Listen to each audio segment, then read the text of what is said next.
Hello, I'm here today to talk to you about microplastics. Most people are familiar with plastic trash in general. Everyone's heard of the plastic trash patches out in the Pacific Ocean, and everyone's seen horror stories of sperm whales digesting plastic trash and it impacting their stomachs and it exploding. These are the things that make front page news on the internet.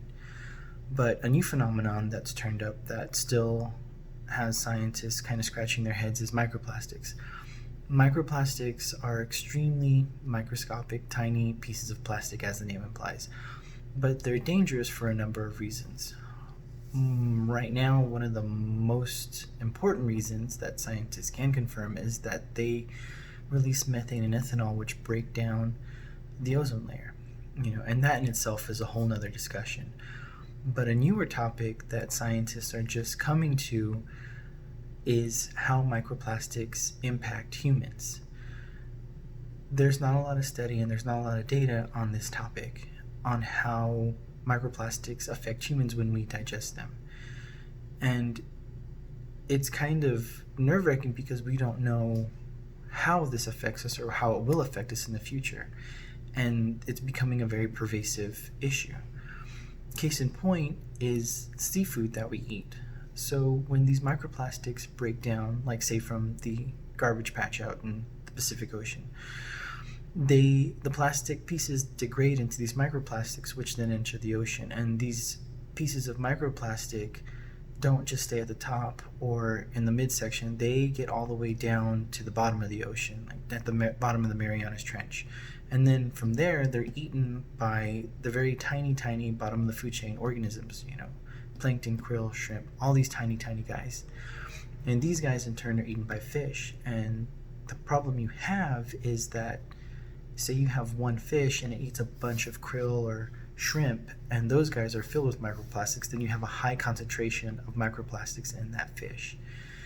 And it's not just the microplastics themselves, it's the chemicals they give off as they're being digested by those shrimp or krill and then being digested by that fish. So as you move up through these trophic levels, you have higher and higher concentration of microplastics and these chemicals associated with microplastics in these animals, all the way up until you get to humans, who then consume the seafood that has microplastics in it. And it's very hard to track, and that's the problem, and that's the issue, is we don't know exactly how much we are ingesting. There are a few studies out there, but there's not enough to give a definitive answer of, yes, this is exactly how it's breaking down in humans. The second part to the issue with microplastics in humans is in the air we breathe. There was a study that looked at how far microplastics have gone in terrestrial environments, and one of the places that was picked to study was the Pyrenees Mountains because it's pretty devoid of human activity. If you're going to be up there, you're not going to be up there a long time, you're not going to go all the way up there. It's very harsh, it's very bad conditions to be in. But they went up there and collected snow from various spots along the mountain range, and they found microplastics in every one of them. And that was troubling because to the scientists, it seemed like these microplastics were traveling in the air through the wind and wind currents and coming down as precipitation. And that's bad news for humans because then that means we are the ones breathing in this air filled with microplastics.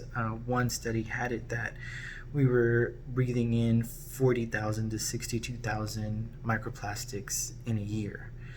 And we don't know the impact of that, how it affects the human body.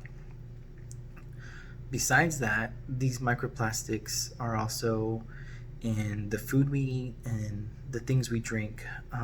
Another study looked at a few common household items like sugar, honey, alcohol, seafood, and found that we were ingesting about 106 to 142 microplastics daily, and then annually it put it in the ballpark of 39,000 to 52,000. So that's a lot.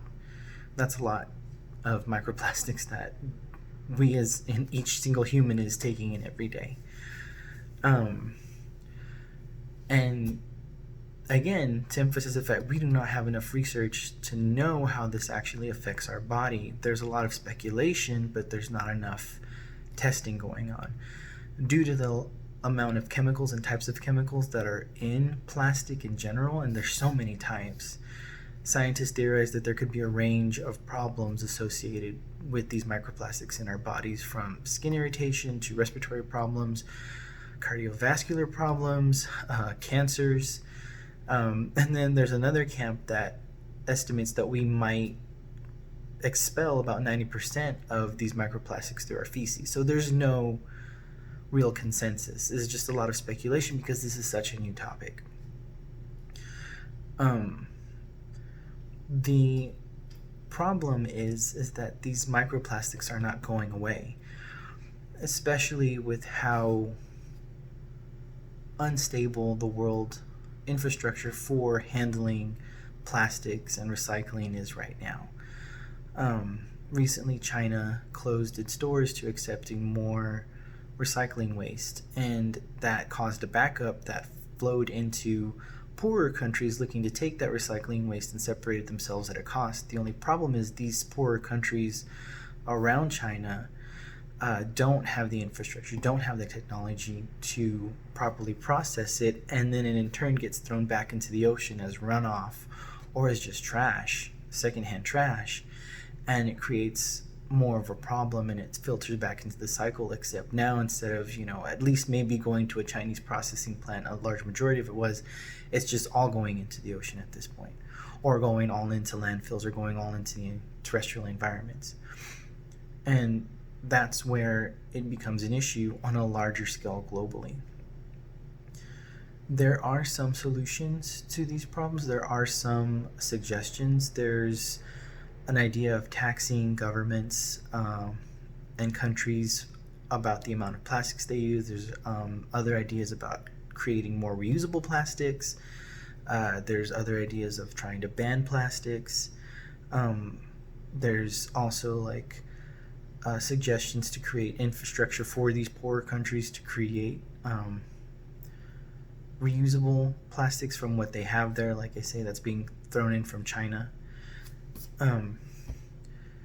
The main point of all this is that there is no research on this, and that is the problem.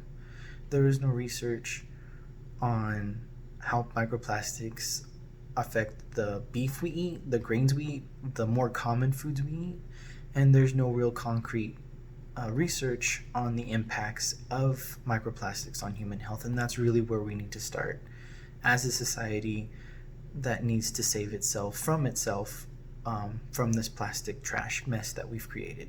Thank you.